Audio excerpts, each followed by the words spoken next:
Good evening, everyone. As usual, I'll make the announcement that this meeting is being Zoomed.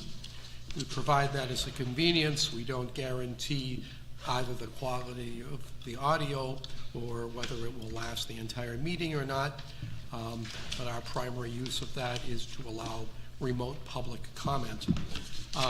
Instructions for accessing the Zoom meeting are on the first page of the agenda, which is available on the district website. And as always, the meetings are recorded by CATV in much better audio and video quality, and that can be accessed within a couple days after the meeting. Are there any additions or deletions from the agenda? Yes. Let's pull this closer. Under new business, we are going to talk about adopting the resolution for the bond vote, or for the bond. And then also policy JLCC. I contacted New Hampshire School Board Association, and I haven't heard back from them yet. So hopefully I'll hear from them within the next 2 weeks and come back with an answer in regard to that last paragraph of the policy. Okay, thank you. We now come to the public comment period, which is governed by policy BEDH. Is there any public comment? I don't see anyone physically here present. Joanne, is there anyone in the Zoom meeting with a hand up? None. Public comment period is closed. Correspondence. Lil, is there any correspondence to note? Not in the folder unless you got any that I don't know about. Nope. Okay. Thank you. On to the consent agenda. We have some minutes to approve. May I have a motion, please, to approve the minutes of the public hearing held on April 27th. I'll make a motion to approve the public hearing minutes from April 27th, 2022. I'll second. Motion by MJ, second by Stephen. Are there any corrections to that public hearing? MJ. I just have a question. Was Roger really the minute taker? Because I thought it was Megan. Yeah, I wasn't here. Okay. Yeah, and Roger put this together from the tape, Okay. from the audio tape, or from the video tape. Hearing no other questions or comments, all in favor? 7-0. We now need a motion to accept the minutes of the school board meeting of April 27th. I'll make a motion to accept the minutes of the April 27th, 2022 school board meeting. I'll second. Motion by MJ, second by Stephen. Corrections?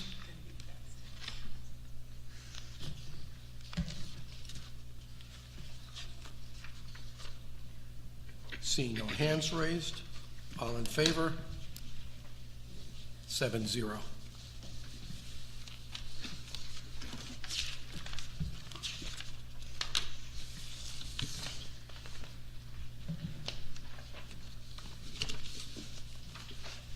Sorry, just getting organized here. Oh, we also have non-public minutes, non-public meeting minutes from April 27th. I have a motion to accept those minutes, please. Make a motion to accept the non-public meeting minutes from April 27th, 2022. I'll second it. And second made by MJ, second by Mary. Are there any corrections to be made? Seeing none, all in favor? 7-0. Thank you. We now need to act on nominations provided by the superintendent. Let's see. We have 2 pages of nominations here. Let's act on both of them at once. Actually, I take that back. There were 3. We have nominations for teachers and looks like teachers, for administrators, and for some principal and director positions. I have a motion to accept all 3 of these listings. I'll make a motion to accept the nominations dated May 11th, 2022, and then the nominations for the administrators and the administrative employees of the district. By MJ, second by Stephen. Are there any questions for the superintendent on any of these hires? Were we going to have, I thought there was a nomination coming forward for the facilities director. Is that right, Joanne? I'm not quite sure where the process is in the paperwork for that. I know Tim's on this call, so I can check in with him tomorrow. Okay. Thank you. MJ? I see there's a nomination for grade 1 teacher at Mount Lev, which is new. Is that because they are sliding somebody up? Because I thought the bubble class was not in grade 1. I will check with Katie tomorrow, but I do remember a conversation about some teachers shifting around, so I will check. I got a question. Yep, go ahead, Eric. On the nominations for the SAU, the price is different for 2023, is less than 2022, but all the pays went up.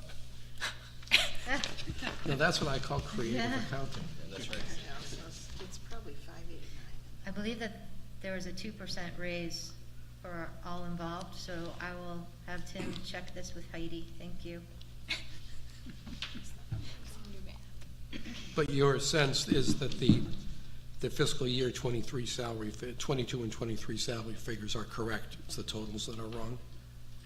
I see Kristen's got her calculator out. Yeah, Yeah, it looks like the grand total's wrong, not the... I think the grand total is wrong.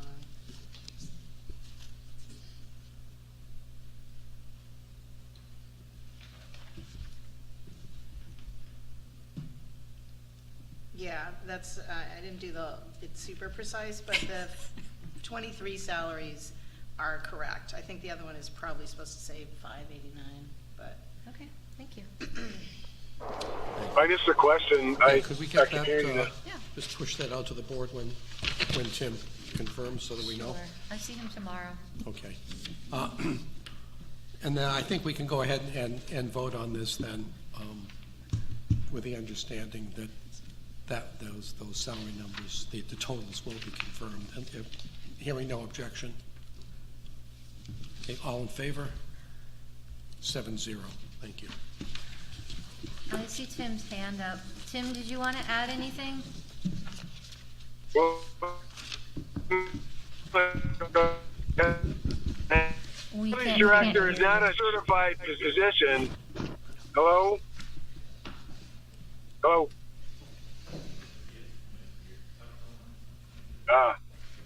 We're having a bit of trouble with our speaker coming. Can you hear me now? I'll catch up with you tomorrow. Okay. All right. We'll move on to the superintendent update then, please.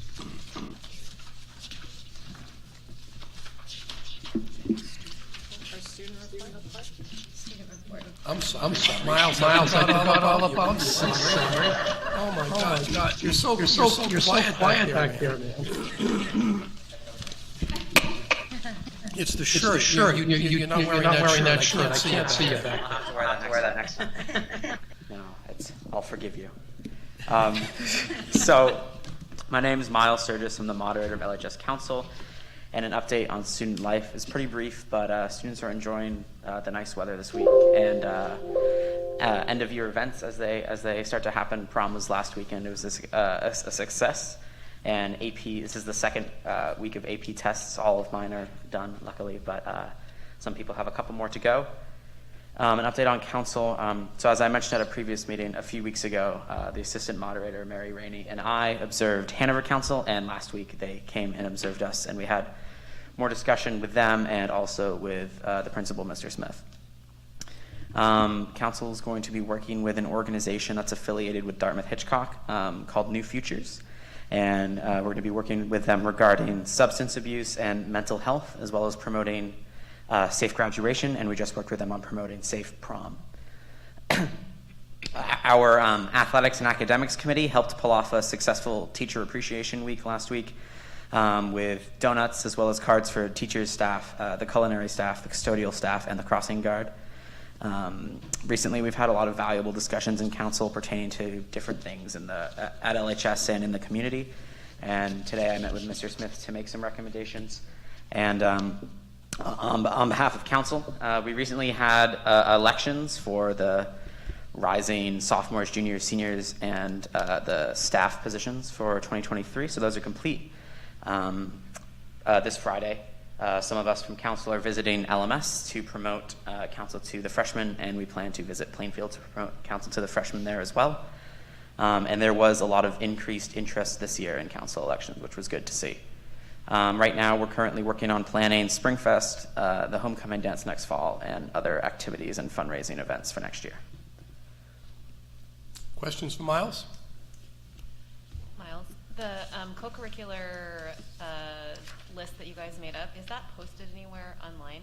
I don't know if it's posted yet, but I can make sure to get that posted. Okay, that'd be great. I think we were going to put it on the school website under the athletics co-curriculars part. That'd be really good. But it might You not did a have lot of been work, yet. so it'd be good to Yep. have it out there and shown. Yes. Thank you. Thank you.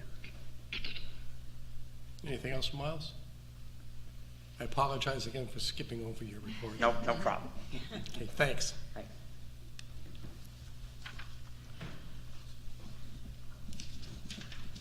Okay, under new business, we do have this huge resolution. Everyone has a copy of. This is necessary that we pass this resolution in order to authorize taking on the bond obligation that the voters approved in March. We don't need to read the entire resolution, but we do need to make this motion and go on the record as approving the resolution. Has everyone had the opportunity to look at this? I know it's in front of everyone's place. If anyone wants to look at it, we can wait a couple minutes. No, okay, I don't see anyone indicating they need to. So in that case, MJ, would you please make the motion for us? So I should just read this motion? Yeah, just Okay. just the motion itself. Okay. I move that the resolution entitled Resolution to Authorize $14,341,000 General Obligation Bond for School Renovation Project be approved in form presented to this meeting, and that an attested copy of said resolution be included with the minutes of this meeting. I'll second that. A motion by MJ, second by Stephen. Joanne, do you share my understanding that we don't need to read out this entire resolution into the record? Correct. The resolution, I'm reading from Stephen, who Right. is the attorney for this. It's needed to have the motion approved to demonstrate that the board has voted to proceed to issue the bond. And when the clerk comes in next week, he will attest to the resolution by signing. And in addition, there is additional language in this resolution that we rely on to support our opinion. Okay. Okay, is there any discussion about this resolution? Seems pretty straightforward. We need to do it in order to get the bond, get the money for the bond. So all in favor, please raise your hand. 7-0. Thank you. Thank you. Unfinished business, we do have a second reading of policy JLCB, immunization of students revised. And I believe the text of that is in your packet.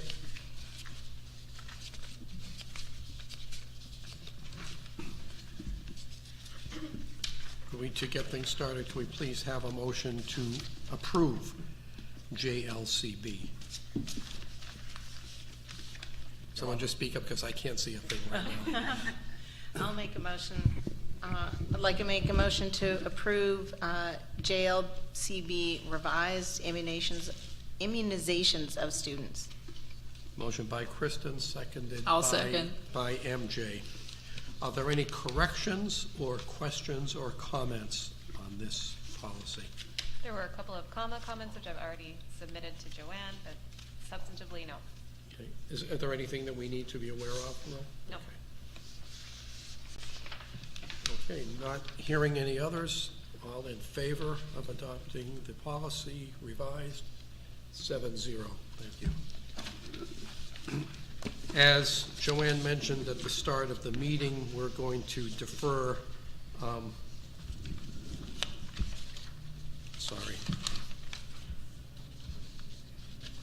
we're going to defer discussion and action on JLCC pending additional information from the New Hampshire School Board Association. Now let's move on to the superintendent update. So Grafton County and Lebanon continue to see COVID cases increase. Tomorrow there's a SALT meeting, and part of that meeting is to talk with the principals as far as increases that we're seeing with our own schools. We will probably be putting information forward that although we can't mandate masks for New Hampshire, we would highly recommend that students and staff mask. Whenever there's an opportunity for people to travel, to be with different pods or different groups, the increase of transmission, the transmission level increase is bound to happen. So we're kind of coming through a double whammy of coming back after the April break, right around this time period, and people having traveled, and then certain school events. There's currently not a norm for clusters. They don't talk about that at DHH anymore, and they don't talk about quarantining groups of students or anything like that. We do plan to continue to have in-person milestone events. And part of the reason that the high school held the prom when they did was because we knew that there was going to be a spike. Whenever you have 200 plus students together, there's probably going to be a spike. We wanted to make sure that if there was a spike, those students would have time and hopefully have mild symptoms, but come back and not be impacted by graduation. And there are some districts that, and we wish them well, are having their prom right before graduation, a couple days before, and we sincerely hope that they don't see the increase that we see. We're not, we can say it seems as though you have 200 plus students, we're having an uptick. We don't do the contact tracing. That would be really difficult to do at this point. I think that this is our new normal, and the new normal is going to be continue to get vaccinated, continue to get boosters, mask when you think that you're going to be in a high population area, make sure you hand sanitize, physical distance, and in this district we support the decision to wear a mask or not to wear a mask. So we're going to keep monitoring that as best as we can. New Hampshire, DPHS, they're decreasing all the data that they used to keep, so they're not even tracking it as much. We'll continue with our Friday updates, so if parents want to see over time, like a week, is there an uptick, they can definitely do that. Stephen, did you want to add to that? Well, I was going to ask you if you thought maybe because we are witnessing this rise in cases at a fairly accelerated rate, is there value in updating our dashboard perhaps a little more frequently, twice a week perhaps instead of once a week, just so we can catch something or be aware of something that is brewing before we, without letting it drag on too long? Sure, I can check. My understanding is, I know it's specifically Hanover Street when I talked with Jack, they're updating it daily as it's happening, but the total is going to be on that Friday. So I'll have to check with the other buildings to see if they're updating daily as well. And then just trying to keep that dashboard up to date was a challenge. So I know the nurses, they're responding to all of this and they're trying to keep it up to date. I want to make sure that whatever we put out there, we can actually do, so that if a school nurse doesn't have an opportunity to update it that day, some parent says, hey, I know my child just tested positive and it still says 7 and it should be 8, kind of a thing. We knew we could do a Friday, but I can definitely ask. And I will be talking with the principals, and my sense is they're going to be sending in their next Friday update this information specific to their schools, how many they've seen over the last couple of weeks, and then saying that, we think masking would make sense to help get us through the school year. We also have to keep our staff healthy. And if we're having in-person events, we often bring family members who might be immunocompromised. So we want to keep them and our community healthy too. I had read that Moderna's asked FDA for approval to vaccinate children under age of 5. I'm not quite sure where that stands today. I read that a few days ago. As far as the renovation projects at Mount Leb, meetings continue with Dana Tim, Marinese Architects, Ekman, and Katie Roach to discuss next steps. The bids came in much higher than anticipated. A revised design concept was developed to try to decrease overall cost. It will be bid out again, so to the original project folks who bidded it, we will go back to them with this new design concept, which there were copies over on the table, and I'm going to grab one in a second. And we anticipate capital reserve fund and end of year funds will be needed to move the project forward because the costs are at least 60% higher than we anticipated just a few months ago. Been in communication with the city manager regarding accessible parking spaces in the Mount Leb project. At Hanover Street and the high school, Marinese Architects is working on design plans through the summer, and we continue to update the SAU 88 dashboard. If we can take a look at that concept on the large ledger paper, I can walk through it with you, the design change for the Mount Leb concept.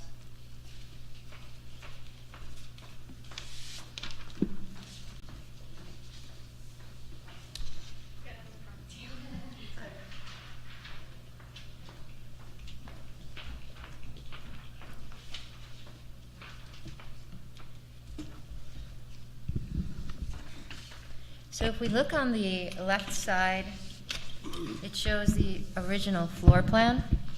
So that's the multi-purpose room area. You come off the corridor, and it showed the kitchen to the right hand side, pushing into the parking lot. The toilets were moved to a different place. In order to save money, you try to keep things in place structurally as best as you can.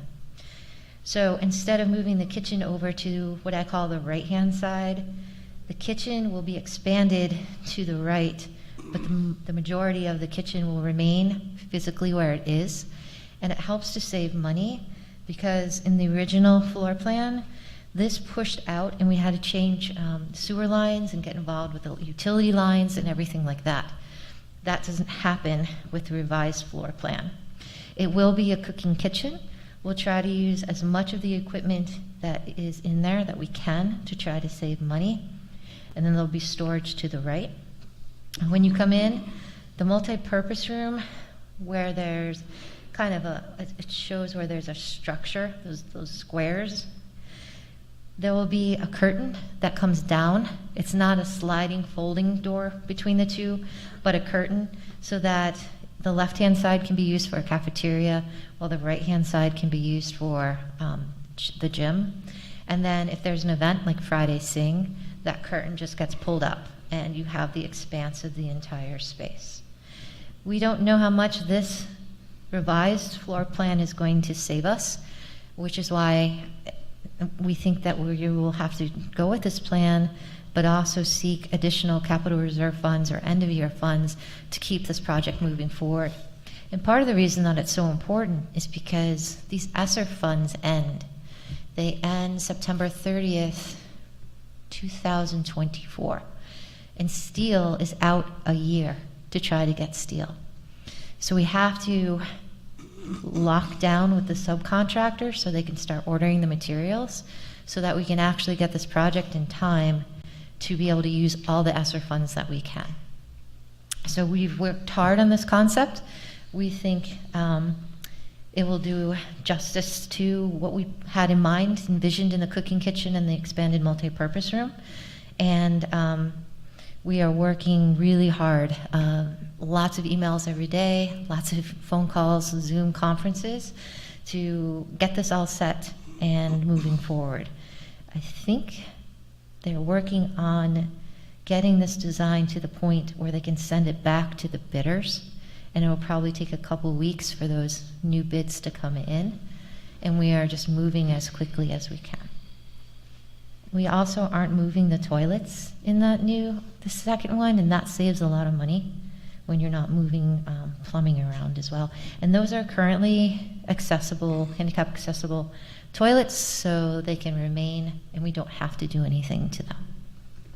Questions about the design concept change?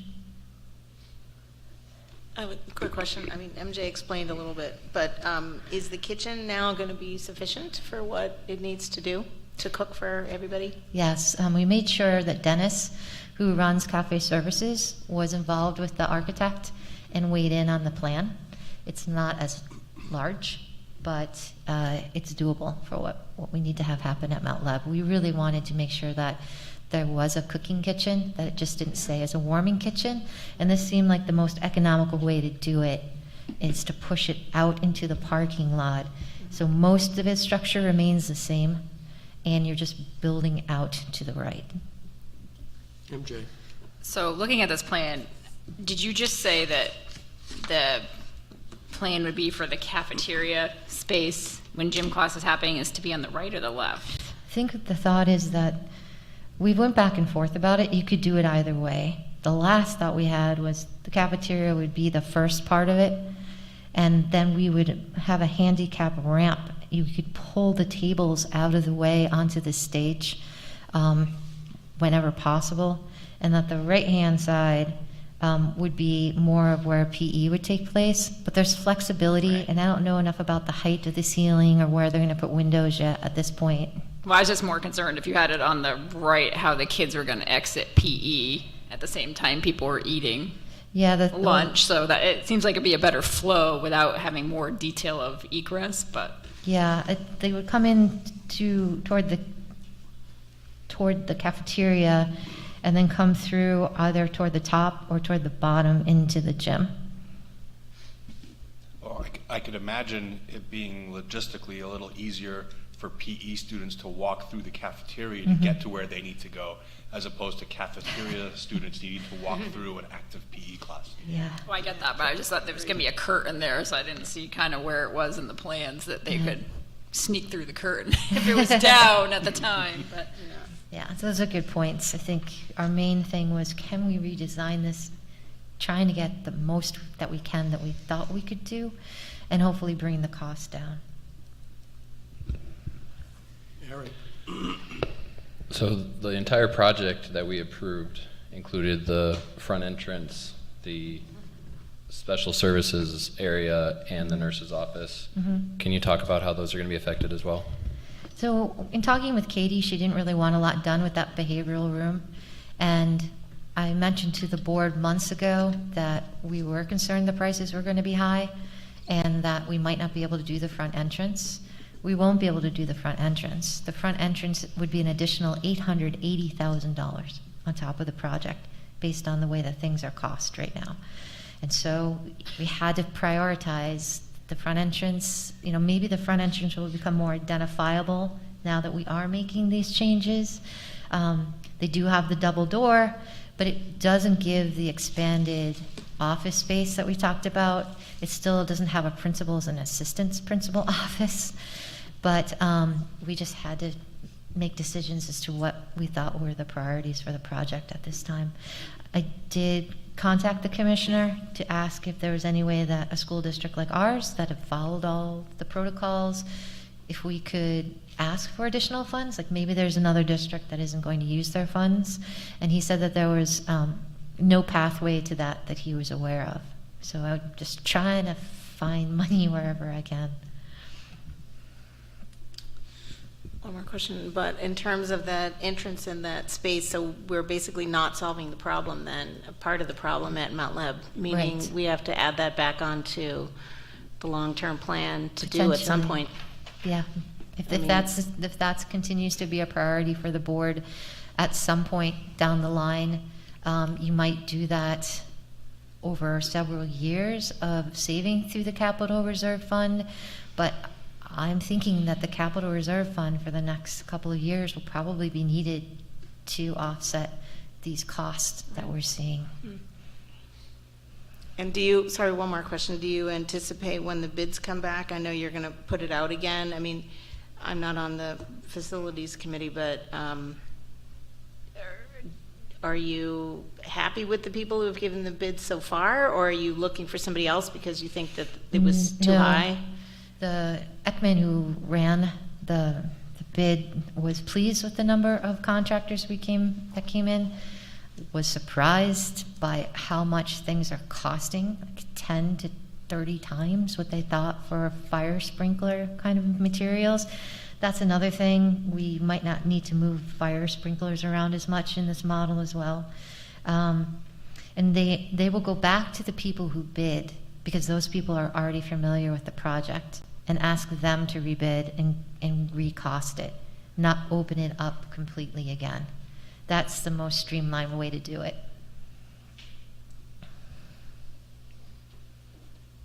They did seem, Kristen, when we were talking about this with them, they did seem pretty confident about being able to do that because people are already in the process.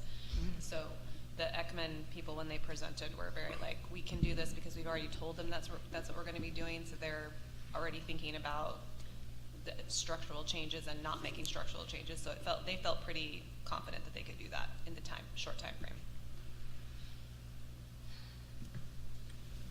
Joanne, you mentioned that the bids are coming in, you said 60% higher? In some areas. Can you share some numbers with us, just to kind of? I was not given the actual bids. I was given, hey, as a superintendent, you need to know overall the cost is extremely high compared to what we thought. So I don't have the itemized, like steel was going to be X and it's Y. No, but the bottom line. You know, they told us this price per square foot. Do you remember that? Price per square foot is it's- usually between $250 and $300. That's what we And I thought. believe Yeah. it's $800 a square Yeah. foot. Yeah, 800 to 850 per square foot is what they were telling us. So That was 80s. those numbers were shared with finance and facilities? Just, yeah. The square footage. Well, the The change square- in dollars per square foot. Yeah. And they're seeing this everywhere. And part of the stimulus that's going out for ESSER is actually causing more projects to happen. So some contractors are searching for even more supply, and the demand is higher, so the costs are higher. And they're not quite sure they can get subcontractors, so their contingencies are super high. Because what happens is, let's say they order the steel today, I'm making it up, and it's $1 a square foot. But in a year now, it comes back at $5 a square foot. The contractors don't want to own the 5 times higher cost because they're still going to have to pay for steel at that cost.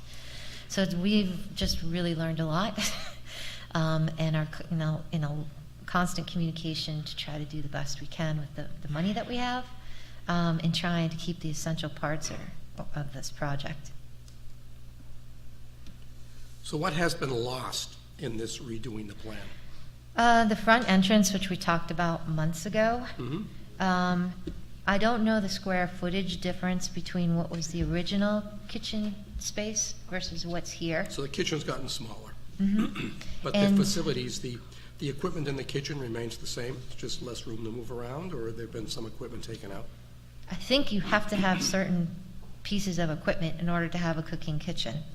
Some of it won't be replaced, and we're just gonna keep using it until it wears out its life. So they talked with Dennis as to what can we keep and what do we need to replace. And then I don't know the difference in square footage. I For don't the know if it multipurpose room? says on here between the two For of the multipurpose room. It's 2,800 to 2,000. So 800 square feet. That looks It's about very right. close, yeah. Okay, but nothing else is just a matter of shrinking the kitchen? I'm asking because I Yeah. don't want there to be any ugly surprises when this comes back and all of a sudden Well, we you try to- clue in on the fact that something we thought was going to be there isn't. I think the key for the kitchen was Marinese Architects talking a lot with Dennis Samuels to make sure that this was going to work for the kitchen. And then having conversations with Katie about what the flow would look like in this multi-purpose room space. Any other questions? Well, I guess I have a question. So, do we know for sure that the stuff works in the kitchen if it hasn't been actually used as a cooking kitchen in a while? I mean, we're Yeah, well, whatever's in there, they are currently using for warming, so they would know if it works or not. And But- so then you'd that's- have to buy stoves or what? I guess don't know the what- specific appliances that we are needing. I mean, that's going to be something that first, let's see if we're close with these huge bids that we have to do. But I do know he talked with Dennis and said, of this equipment, what do you think we really need to buy? And what do you think that we could continue to use and not just replace? So that's the conversation that they had. I have a question about the gym space and how it's going to expand into looking at the stage for those activities. It looks like a lot of people wouldn't be able to see the stage. It's the best that we can do the way that we have to design it. And, you know, this shows, like, if you sit behind that wall, you're not going to see the stage. But if you're kind of in line along that diagonal, it is going to give an increased space for things like Friday Sing and things like that. But we could not do the current plan and come close to paying for it. So everything was just right down to what can we do to at least try to get it functioning better than it is today. So the news section on the right is large enough to accommodate gym classes for fourth graders? That's the goal. We also talked about, could Katie look at the schedule where when the cafeteria is being used, is it possible that that's when the younger students are in the gym? And then is it possible in the schedule that when the kids aren't eating, could we work it so the fourth graders could have more of an open space? So we talked about developmentally how we can best use the space with the schedule. What's the timeline for rebidding? I think they said 3 to 4 weeks. People talked about rebidding the entire thing out in December, and no one thought that that was a good idea because we have no idea where the rates are going with inflation out in December. But I would also say that, you know, it's not just the school district experiencing this. This is nationally, and it's all schools who got ESSER funds, and we just have to kind of be smart and use the funds as best as we can. We certainly don't want to lose the ESSER funds. What has Marinades charged us for redoing the plans? Was it $10,000? Something like that. They have to have architects I'm talking in the language that's new to me, but architects review them and stamp the plans, and the engineers reviewing it and stamping the plans. It's not as if. Can you guys check on that?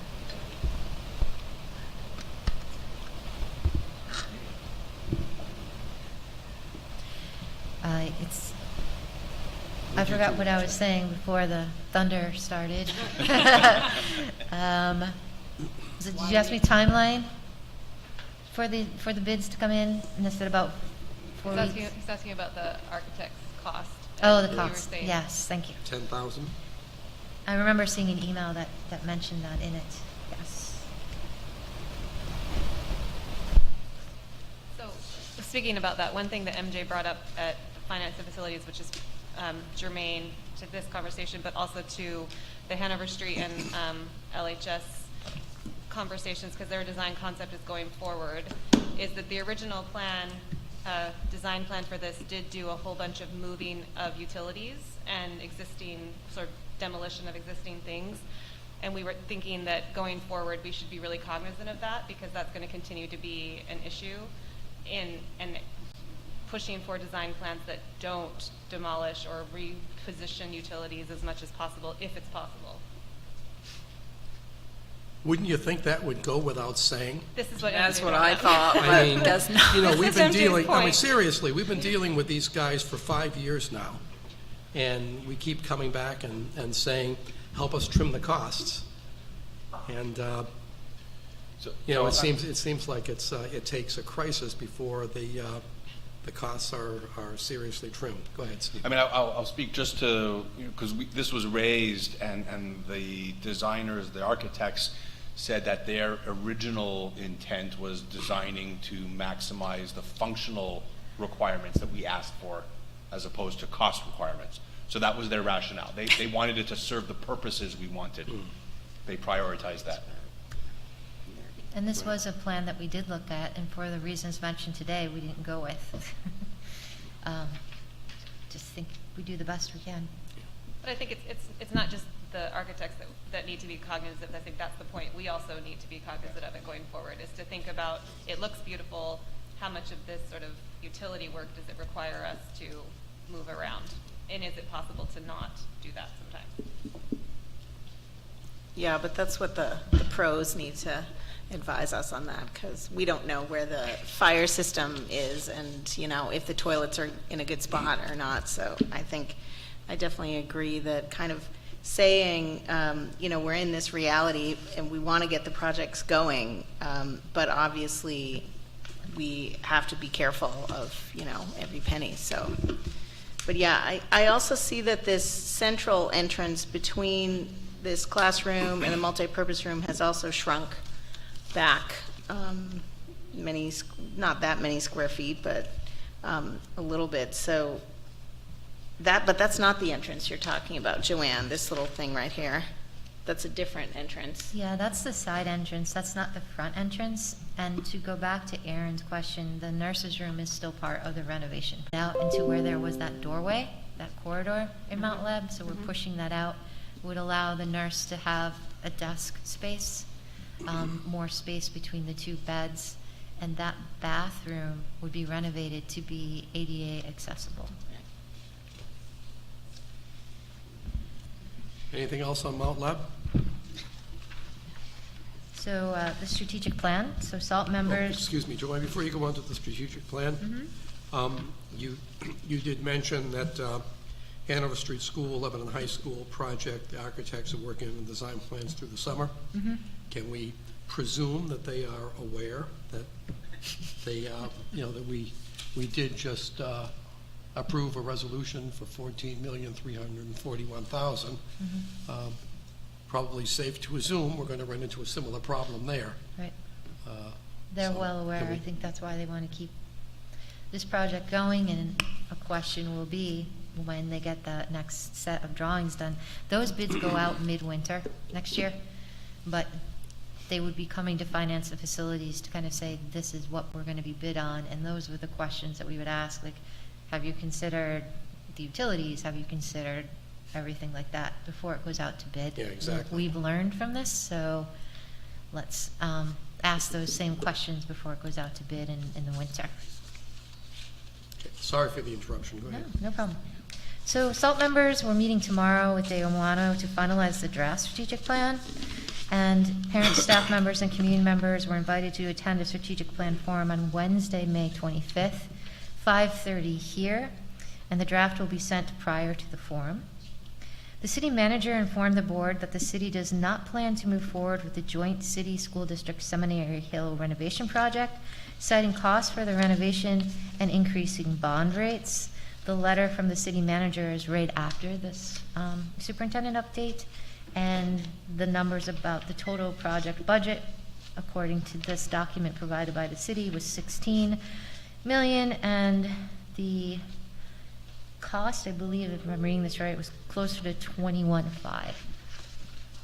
They're just seeing the same things that we're seeing with cost of materials and things like that. Board and committee work. So F and F, we talked about rec soccer, the Mount Leb project, the track, and we'll be updating our agreement between the city and the district regarding facilities use.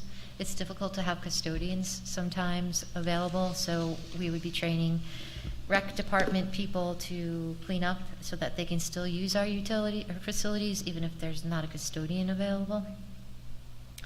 PNN, we met recently with the Lebanon Secretaries Association. We have ongoing negotiating meetings.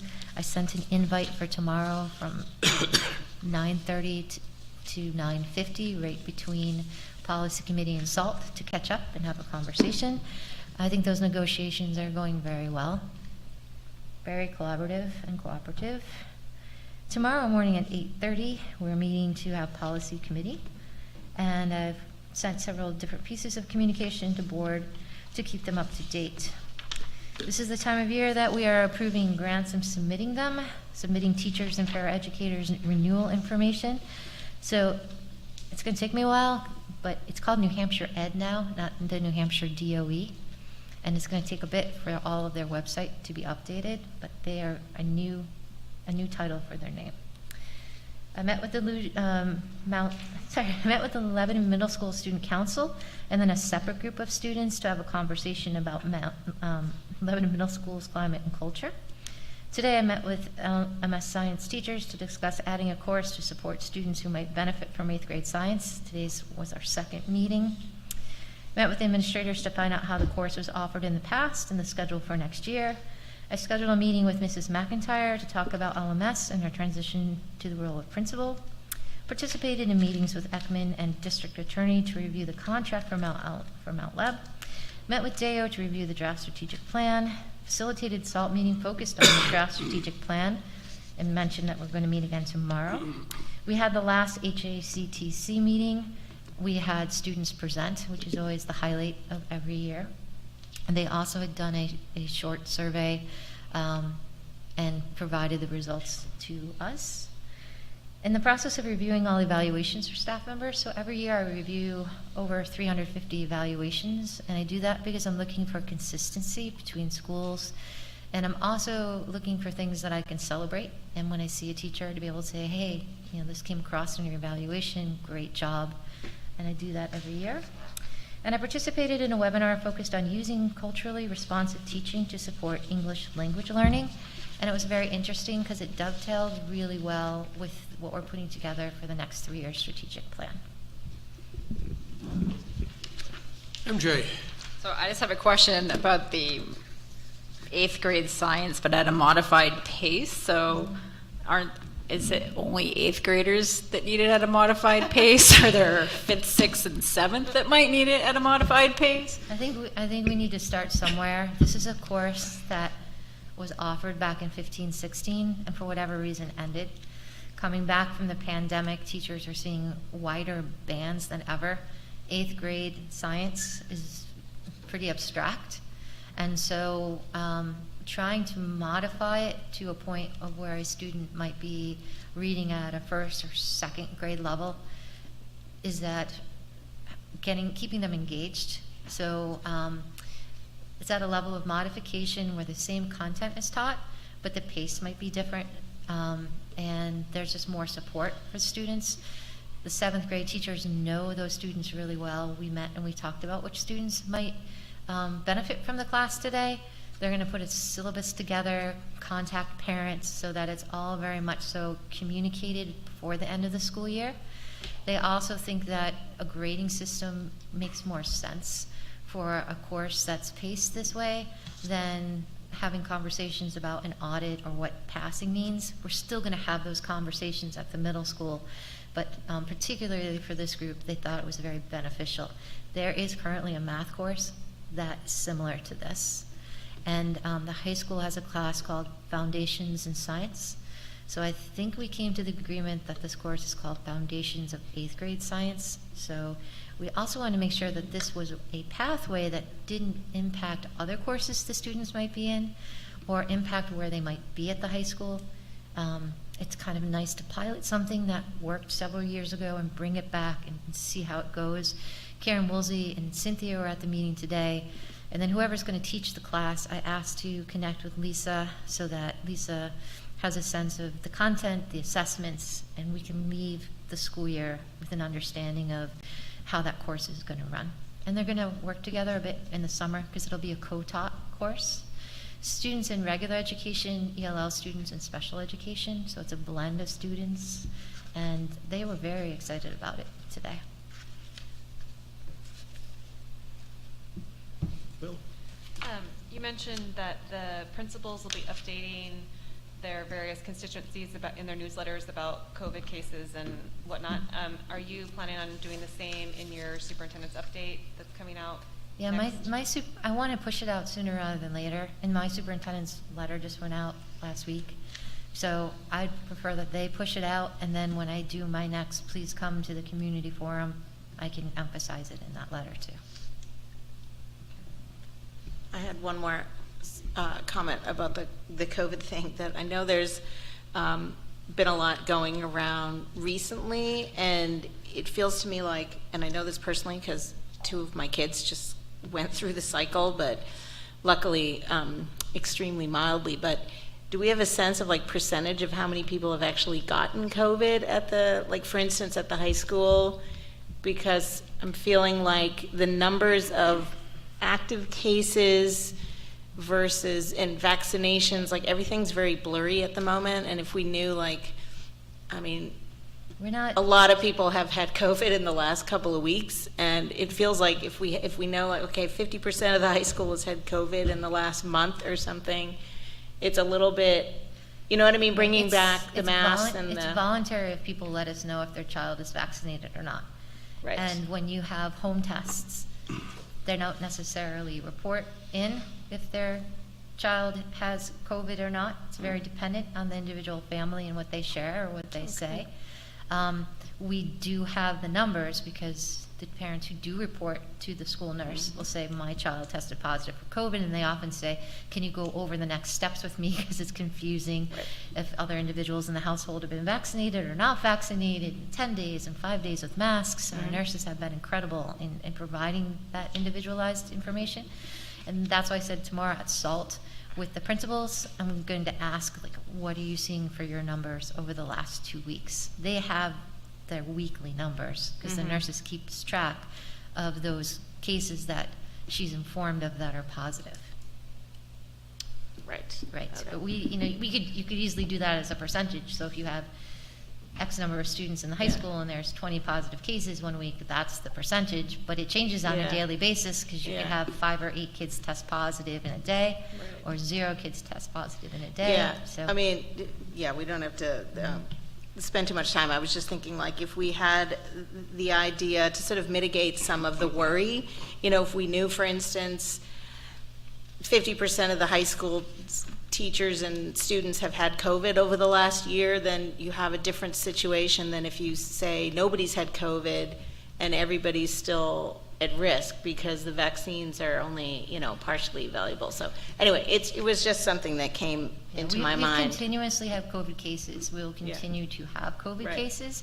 We have always seen spikes after vacations, so we should just expect that, like after a vacation or a break, after a long weekend, and then if you have a large gathering, that's when transmission is going to happen. As you know, we can't mandate masks, but we can recommend masks be worn. And I think that's the best that we can do. What other actions can be taken? I suppose you Well, I look certainly at would canceling events and things like that. Which we don't really want to do. Well, we don't want to do any of these things, but Well, I think that it's a responsibility of parents and family members to decide if they are attending the events. Will they be wearing masks or not? Will they be hand sanitizing? Certainly, people knew when high school students go to prom, they're going to be dancing and close to one another in proximity. And this is now our new normal, right? This is just where we're going to be for years to come. And hopefully we'll continue to get boosters.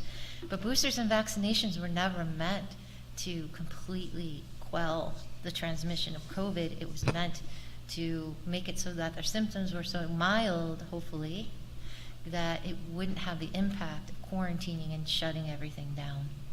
And I think it's so vital for our students socially and emotionally to be together and to have these milestone events, step-up days and things like that.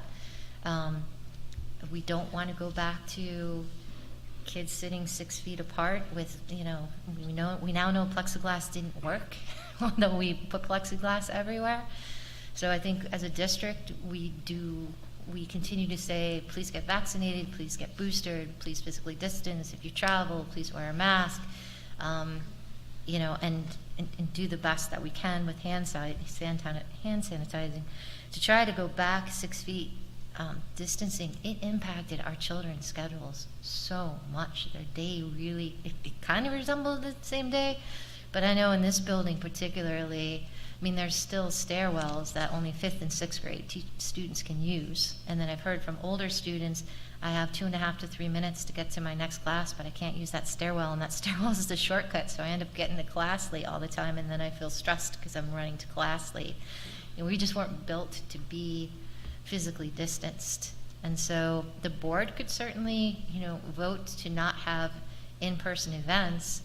I would prefer that we caution people, we let them know that transmission is high, to say it might be a good idea to wear a mask and to physically distance, to take home tests if you're not feeling well, rather than come to work or come to school and feel worse and then go and take a home test, because we didn't have home tests then. So that's my thought in talking with a few principals today. We'd like to try to keep the in-person events going for the school year and just try to be thoughtful about how we do them. It was also, hard for Grantham or Plainfield students or other students coming to our school and via video or something like that. It's really nice. Miles was talking about coming in and talking about student council. Those kinds of things are just part of the experience for our students that we think is really important. But once again, we would follow the board's recommendation as far as upcoming events. MJ? Oh, so I'm just wondering, we focused a lot on students getting sick, but how's the staffing been? Have we had any problems where we have a lot of staff out? Or We have staff that's out, but I haven't had the principal phone calls that I had a year or so ago that said, Joanne, we're so on the edge, I don't know if we can open school. But we have had positive cases, and we've had staff whose children are positive, so they're out because their child's positive, taking care of their children. And so maybe they tested positive or their child did, and they have this overlap, so they're out longer than they would have anticipated. I think once again, that's just where we're going to be for the next couple of years. And hopefully if people are vaccinated and boosted, their symptoms are milder, they can test back and wear a mask for those 5 days and come back into work. I have a question. To follow up on what you were saying to Kristen, do you believe, because you said if they don't tell us, if they have a home test and they don't tell us that it's positive, do you believe that there's a percentage of kids who are in school who have tested positive? I mean, do we have a way of... We don't have a way of knowing that. So we just we're assuming that people are being straightforward and letting us know, but we Yes. have no way of, unless they're symptomatic at school, and even if they're symptomatic at school, are we doing testing at school? Yes, we have home tests. We have tests at school.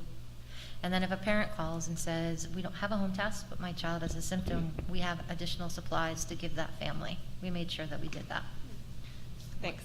And sorry, another separate question. So I agree. I think this is going to be, you're right, this is going to be our new normal going forward. Keeping that in mind, though, I do think that at least from 6th, 7th, 8th, 6th through 12, if not 5th through 12, because we have 5 in the building, I really think we should think, if we're going to be having kids out routinely for quarantining, routinely for COVID and having to test back in, that we should make sure that at least the classes are using their Google Classroom, that at least they're giving the kids the ability to do the work if we're going to continue to require these quarantines, which I think is going to be part of our new normal as well until we receive direction otherwise. So I just think it's important for us to remember that the new normal means everything will potentially have to change, and just using the technology that we have, not saying we're doing remote schooling, we're not doing anything like that, not video, but that there is the possibility of kids who are out being able to keep up. I think we sort of owe that to our students. I don't know how that works at the elementary level. That's why I said do know that it's still happening like the upper grade level. And the board would have to go into an MOU, because we went back and forth with that for a long time about teachers' expectations when they are teaching in person. And I hear you saying you don't have to video and you don't have to do all those other things, but the board would have to be clear as far as what their expectations are for teachers who are teaching in person and keeping up their Google Classroom sites, like, oh, we did this math worksheet today, or we're reading Stuart Little today, now please read chapter 2 or 3. We don't have a universal agreement on that, and that's something that would have to be negotiated with the union. So that's just, I'm just Gosh, I thinking would've- it's something that we should talk about. Just if this is the normal, then it might have to be something that is normal. Right. For Stephen, you had something. And then I was just going to make a comment when you were asking about, data and reporting of information from home tests, and that's not unique to our school, right? That's one of the biggest issues with the national data, is the estimates of positive cases are probably anywhere from 30 to 100% lower than what they probably really are, because of people not reporting and home testing that's being done. Wow. Correct. I would follow up on Lil's question, a separate question, that I know that in the high school, it feels like at least my kids were working with their teachers and getting their homework and doing their homework because, as I said, they had very mild cases, so they had plenty of energy. So that seemed to be like the kind of policy of just any other kind of sickness. If you had the flu or you had a cold and you're out for, Thursday, Friday, and then the next week, Monday, Tuesday, or something like that. I think going back to like worrying about like a 14-day quarantine or even like 10 or something like that, that's a little bit longer. But at this point, I wouldn't put the burden on the teachers to do too much other than what they do with every other kid who gets sick.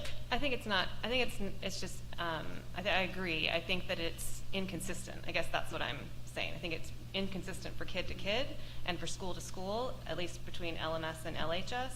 And I think that we want, for instance, like they have to test back in, right? It's not that you get sick and you're out for 5 days and you can come back in. You have to get a negative test before you can come back in. And for some kids, that's still 10 days out. For some kids, that's 14 days out until they actually test negative, right? So. Oh, well, I'm not sure if you need to stay. I mean, I just went through this over the last 2 weeks, so it's very fresh in my mind, but I don't think that would be a question of policy maybe, and Right. Things are going to change, but at the moment, the rule is 5 days, and then after 5 days, if you're still positive, another 5 days. There's no additional 4 or 5 days on top of that. You don't really have to do another test at 10 days. You can go back to school, but or you can go back to school after 5 days if you wear a really good mask and keep your distance, technically, according to the CDC. So that's a voluntary extra that it feels like the schools have put on top of it. But I think maybe this is a discussion that we have as a board in like August when we come back. And but I agree with Joanne that we can't have the expectation that the teachers do all piles of extra stuff. I would have assumed that at least middle and high school teachers, there would be a minimum of what people put on Google Classroom for kids to access. Is that not the case?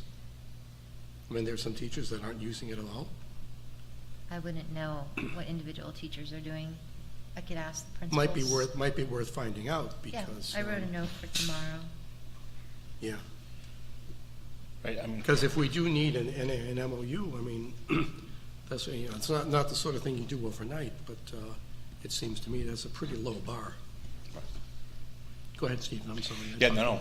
I was going to say, yeah, it might make sense to have those conversations to figure out what direction we want, and then our responsibility would be to also facilitate from a technological standpoint so that the students have the capabilities of doing what they need to. Yeah.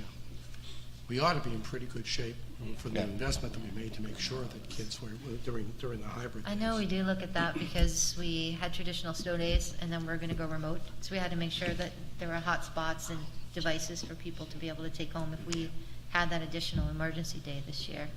But it's important to just keep track of that every couple of months to make sure that we're good to go if we have some kind of school emergency. Pipes froze years ago. Instead of having a makeup day, being able to go remote if we could would be great. Any other discussion on the superintendent's report? Okay, thanks, everyone.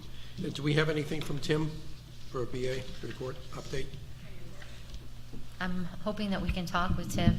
Tim, is there anything that you wanted to add this evening?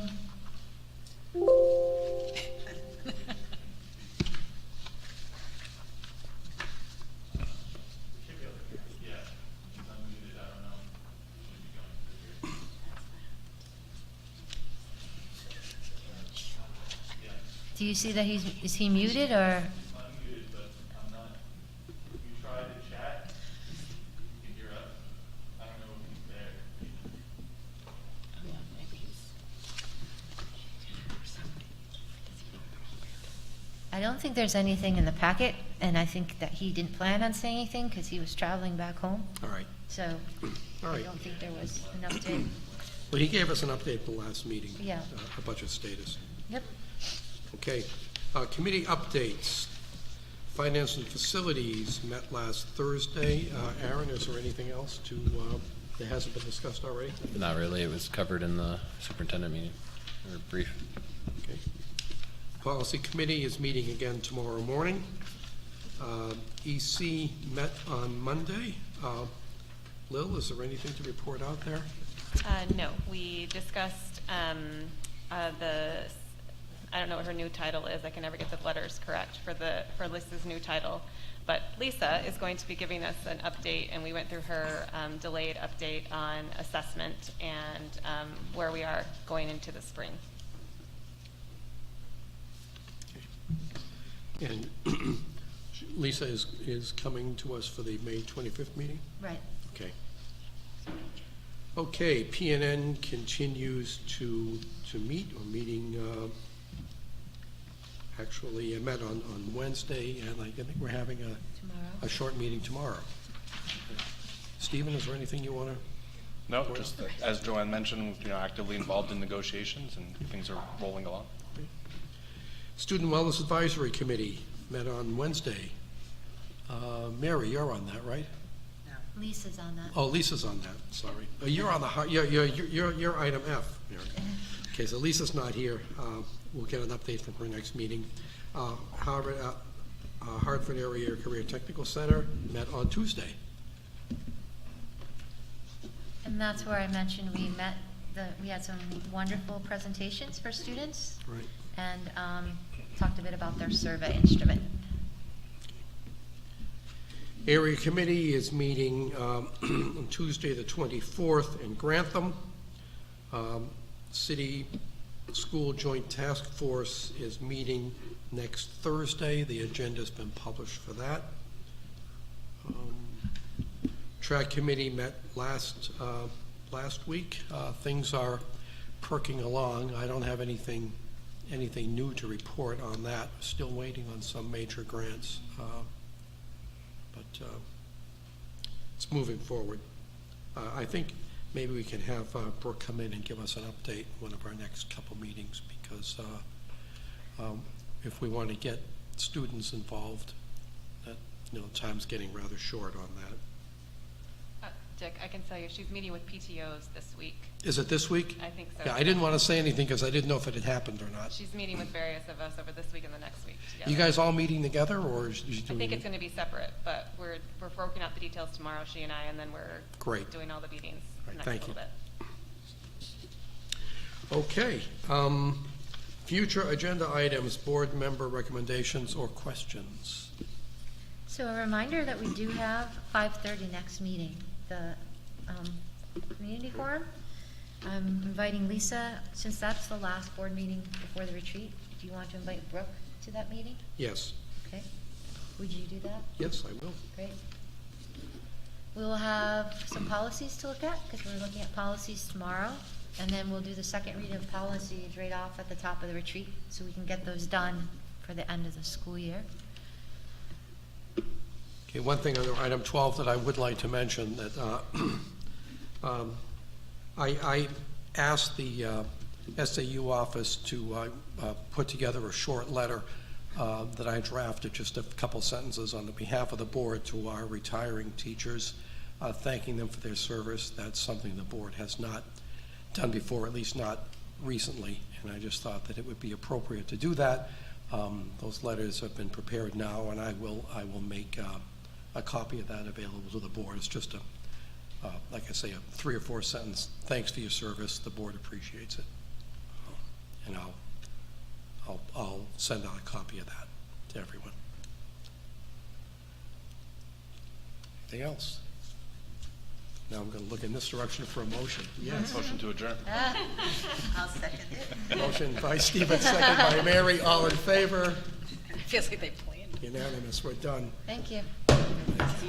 So Recording stopped. these are your letters. Yeah, thank you. Just read them. And you can bring them tomorrow for Yeah. policies. Are you a policy? Yeah. Sorry, I can't remember the name. Oh, this looks nice. Thank you. Happy to do it. Short and sweet.